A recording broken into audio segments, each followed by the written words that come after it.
Bhagwan Shri Yogi Ramsuratkumar ki jai. Sarvam Yogi Ramsuratkumar Ashram.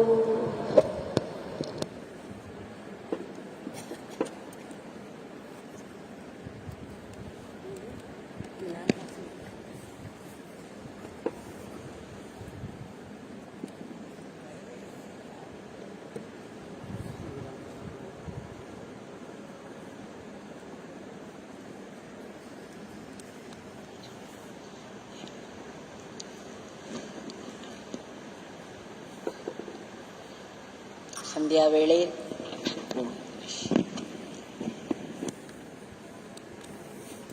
today's evening twilight, we have been able to sing his powerful Nama once again for 1 hour and offer these Nama Pushpas at his lotus feet. Before we submit this prayer, today's prayer at his feet, we shall see 1 or 2 incidents so that we could relive those experiences of the devotees. We have been seeing those 4 lines. Clarity is to have darshan of the physical form of the Guru, and clarity is singing the name of the Guru, and clarity is listening to the words of the Guru, and clarity is contemplate on the tattva, the principle that is Guru. So we've been singing the name, how it helps us. 2 or 3 days back, we lived the experience of one tinker who belonged to the DK. The people who do not have any faith in God, who do not believe there is God, they are atheists. And how this tinker, an atheist, finally changed into a Parama Bhakta, a very ardent devotee of Yogi Ramsuratkumar Bhagwan. Now today we shall see one more person who was drawn to Bhagwan in spite of his own resistance to him. Srinivas Raghavan is a very staunch devotee of Mahavishnu, a Vaishnava, very much rooted in the Vaishnava culture and literature. So when his wife and children began to come to Yogi Ramsuratkumar, began to be drawn to Yogi Ramsuratkumar Bhagwan, and they began to frequent the ashram also. He did not like it one bit. He said, why would you worship people, human beings? We have someone like Mahavishnu, Sakshat Mahavishnu, to worship. Why would you go after people, especially this one is very dirtily clothed, and what is more, he is smoking. How could he be a Mahatma? How could you people go after him? He was getting angry whenever he came to know that his wife and children visited the ashram. And sometimes they had to come to the ashram without his knowledge. And then they would come and tell me, Amma, we do not know what to do. We cannot bring ourselves to tell him. At the same time, we cannot bring ourselves to hold ourselves at home. We cannot help coming to the ashram. Then I would tell them, you don't know the power of Bhagwan. You will see how Bhagwan changes him completely. Because Bhagwan is the same Chaitanya that he worships as Mahavishnu. It is the same Chaitanya. And therefore it is bound to bring about a change in him. It's only a matter of time. So wait patiently. And then, of course, this was going on for a few years. Srinivas Raghavan is stationed in Qatar. He's working in a company there for several years now. So where in Qatar itself, he would call some people, known Tamilians.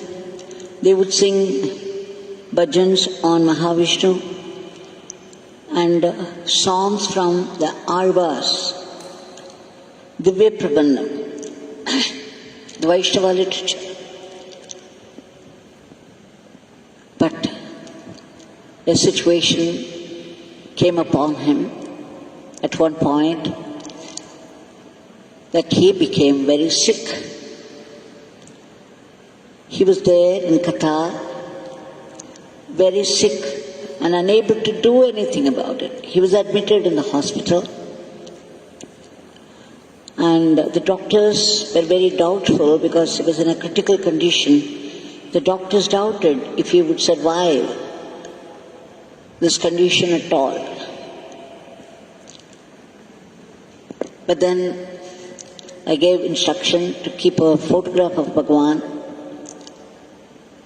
to be kept under the pillow, which they managed. And then I said, all these people, wife, children, they must start chanting, and then we would also chant here in the ashram. And together we could bring Bhagwan into his sick room, and then Bhagwan would take care of him. So we would go on appealing to the generosity of Bhagwan to heal him. And true to that, all of us were chanting the name vigorously for the sake of Srinivas Raghavan. And at one point, he also began to chant because it was a matter of life and death. And after that, he picked up health and there was speedy recovery. And to his amazement, the Nama Yogi Ramsuratkumar helped him so much to come out of the frightening condition that he was in. Slowly, Yogi Ramsuratkumar Bhagwan got into him. And now, even when he came to India, when he visited India, their family deity is Uppiliyappan near Kumbakonam. He would come to the ashram himself. It was a strange occurrence to his family people, but it happened to the delight of everybody. So one time he had come here to the ashram, had darshan of Bhagwan's murti. He did the Giri Pradakshina of Arunachaleshwara and then visited his family deity near Kumbakonam. There's a Pushkarani, a temple tank, in which he took bath. He had kept 100 rupees as an offering for Shiv Uppiliyappan. He had put it in a plastic cover, which had a very colorful advertisement of the company on one side and the transparency on the other side. He had tied it up to his waist, to the dhoti, and he went into the water to have his bath. After his dip, he went straight to the temple. He did his Anga Pradakshina. Anga Pradakshina is to roll on the floor so that all parts of the body would be touching the ground, the holy ground of Shivupiliyappa, Mahavishnu, Shivanarayan. He finished his Anga Pradakshina and was going to offer this 100 rupees which he had kept up just for this purpose. But suddenly, to his dismay, he found it gone. He had no idea where he dropped it, so he went through the outer corridor searching for it, where he did Anga Pradakshina, where he rolled around the sanctorum. But he could not find. Then he came out, and suddenly it struck him that it could be near the tank where he had a dip. To his great delight, when he came near the tank, he found the plastic cover in which he had kept that money floating on the water. There were people taking bath like he did, and anyone could have easily picked it up. But then, to his amazement, it was floating with the advertisement part on top, so people could not see the money inside. But he knew instantly, immediately, he took it from there. While he was searching for it, without his knowledge, he started to chant Yogi Ramsuratkumar's name. And he kept chanting Yogi Ramsuratkumar, desperate to find that money, 100 rupees, because once you make a prayer to a deity, to offer something in a certain way, it must be strictly kept up. For example, if you pray to offer something to a deity in one place, and suppose you are unable to do it at some other time, you cannot compromise it. If you have a same deity very near your spot, and if you think you could do the offering there, it would not work. The God would not be propitiated.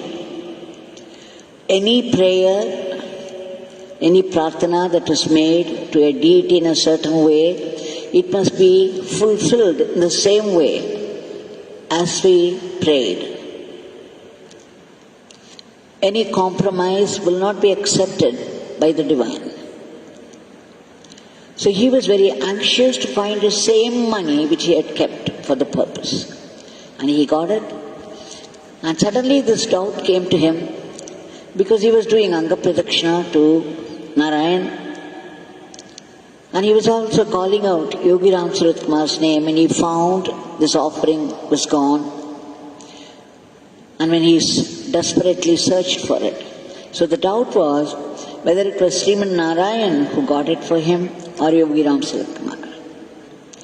As he had this doubt and climbed up the steps, he saw a butterfly coming and sitting in front of him. He did not spot one such before that, but as soon as the question came to his mind, he saw Bhagwan sitting there in the form of butterfly, as he often used to promise to come to his devotees in times of difficulty. And he knew for sure now it was the Nama of Bhagwan that got it back. Now Srinivas Raghavan concludes his article saying that though there were doubts in the beginning, but I knew I survived purely by His grace, by His Nama. It is the glory of His name. It is the glory of His form.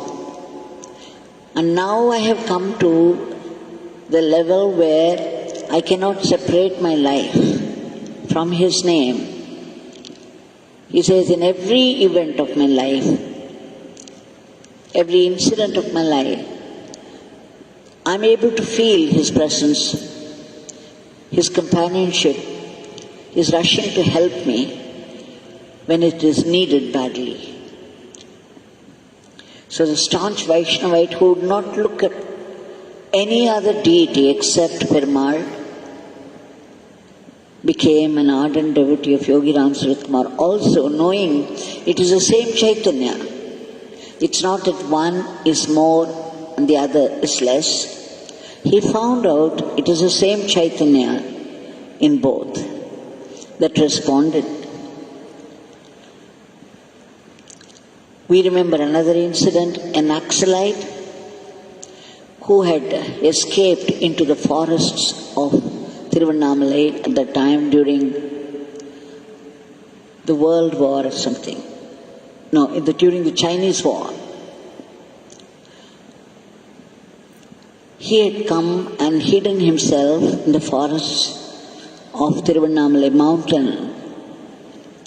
And he started to visit Bhagwan, and Bhagwan knew very well he was an naxalite.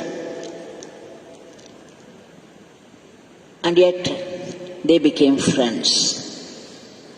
The naxalite began to look upon Bhagwan as his friend, and their companionship continued. And one day,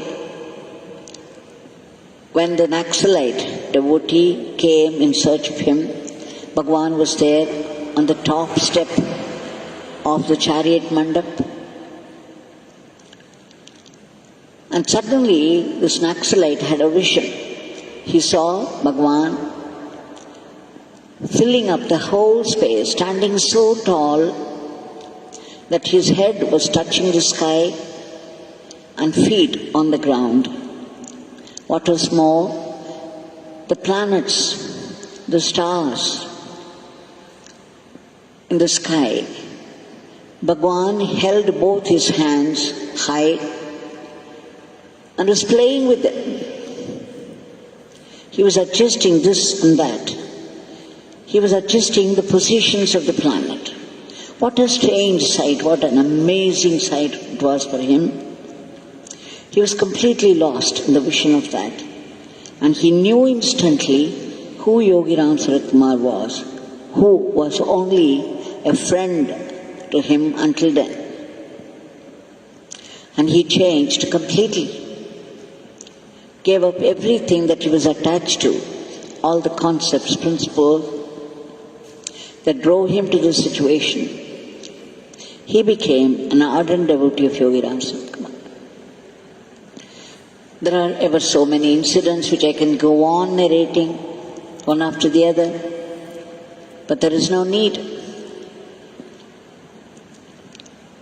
They say when the rice is cooked, it's enough if you just take out one single grain of that to know whether it is cooked. So here we see Bhagwan changing people, how his touch has been magic, how the lives of people have been touched deeply by him, and how it had brought about changes, fundamental changes in them. There is another one, it's all the Nama's glory. Now the third sentence we came across is you have to listen to the words of the Guru. The word of the Guru is a command of the divine. One should not treat it lightly.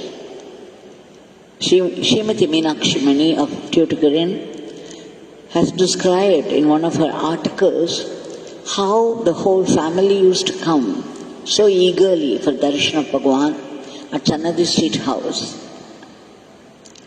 And once they had all planned to come and spend at least 3 or 4 days with Bhagwan.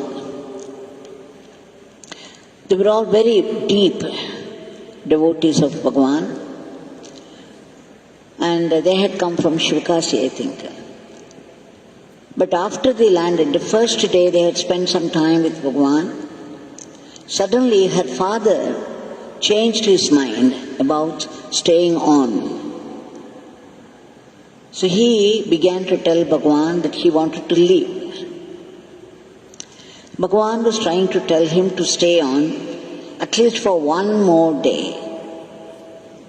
But to the great disappointment of his family members who had been planning and dreaming of spending some time with Bhagwan,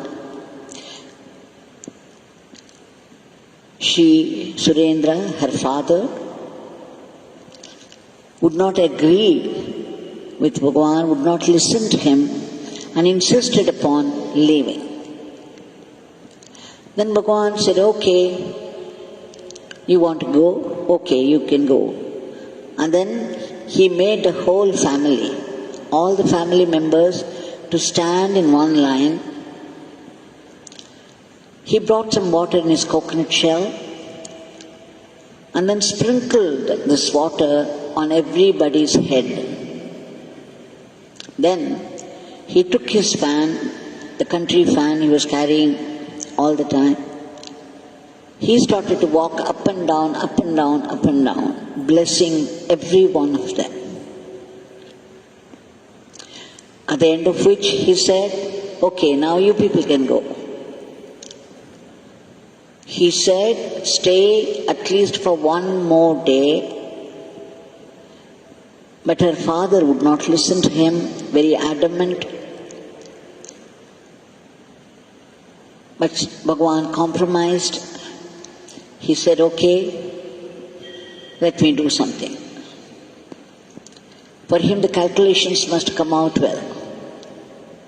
So he did something like sprinkling water on their head, go walking up and down and blessing them.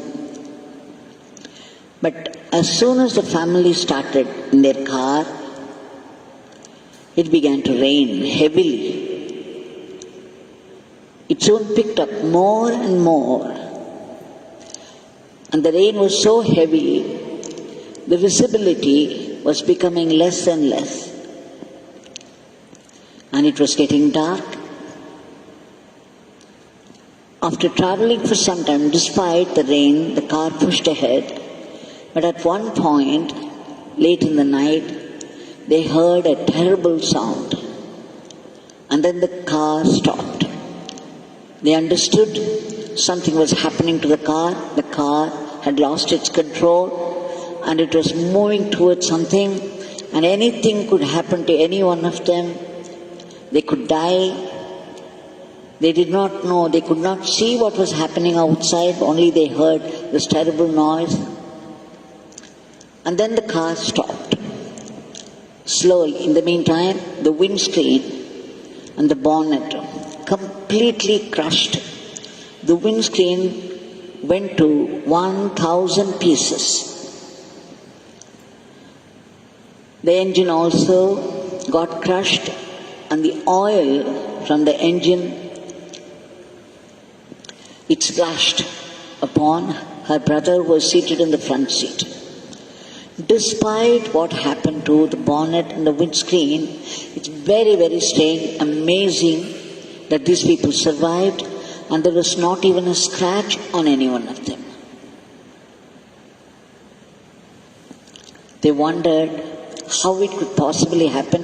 When they got down and came to the front, they saw the damage that happened to the car, and they saw the car had hit upon a bridge, and there was a deep pit next to it. Just 1 inch more, the car could have dropped into the pit, and then one could never say what could have happened to them. Anything could have happened. It was as though the very nature of the accident was obeying a certain invisible command of the divine. Now, when the Guru says, do something, if we don't listen to that and stick to our own decision, even then we see the Guru comes to our help. He does whatever he could in the circumstances. He still saved them all. though the car went fat. So, when you listen to what the Guru says, it is greater clarity. You begin to understand there is something, otherwise the Guru wouldn't say it. I remember another incident where Bhagwan instructed one person who used to come every day to the ashram, have the Darshan of Bhagwan. And the Deepavali was nearing. He wanted to go to Chennai, but Bhagwan said, "Don't go.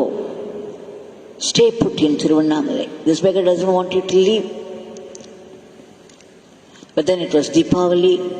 His relatives were all there and they were going to celebrate the first Deepavali after the marriage of their son. So he begged Bhagwan and got permission to go to, just very much in the fashion of Surendra, he was also begging Bhagwan to give permission to go to Chennai. Bhagwan said, "Okay, this beggar would give you permission to go there only for one day, but you should not stay the night there. You must return immediately." But unfortunately, it happened that he had to stay on little more late into the night, that he was not able to return to Tiruvannamalai the same night. When he returned finally to Tiruvannamalai, it was the night of next day. And as soon as he arrived, he wanted a cup of water. He went and sat in a chair in their house, asked for a cup of water, and then he died. So let us remember whatever Bhagwan had instructed each devotee, specifically and specially, we have to stick on to that. It's very important that we do what he has instructed us. Now this Bhagwan is here in front of us. Despite the difficulties we land ourselves in by disobeying him, he still runs to our help, our rescue.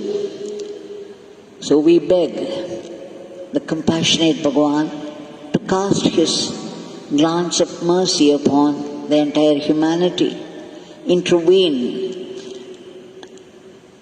and free the world from the dreadful grip of this virus and its clan, and bring back normalcy in every aspect of life everywhere in the world.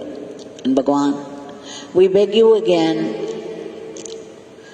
to root out the fear, the panic of the pandemic from the hearts of people, to stop the vicious spread of the disease immediately, and to accommodate all those people who are in need of a room and treatment in the hospitals. There are not enough rooms in the hospitals, and some of them are dying. Bhagwan, we beg you again and again and again to see that everyone who deserved it, who needed it badly, to get a room and the treatment.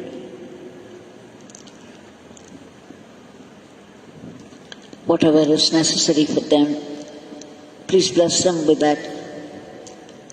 And please enter the medicine so that it would work and kill the virus clan. And all those great soldiers who are fighting the disease, despite the challenges, please give them protection and a boost to our economy. And above all, it is more than a year now, the situation seems to continue.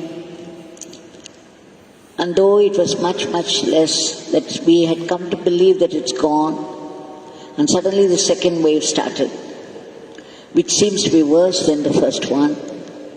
We beg you, Bhagwan, that we all should chant your name continuously, which would help your work, the cosmic work, your mission. So bless us with constant remembrance of your name and the attitude of being an instrument in your hands. And please bless us again with the view of seeing everything as your grace. Jai Yogi Ramsuratkumar.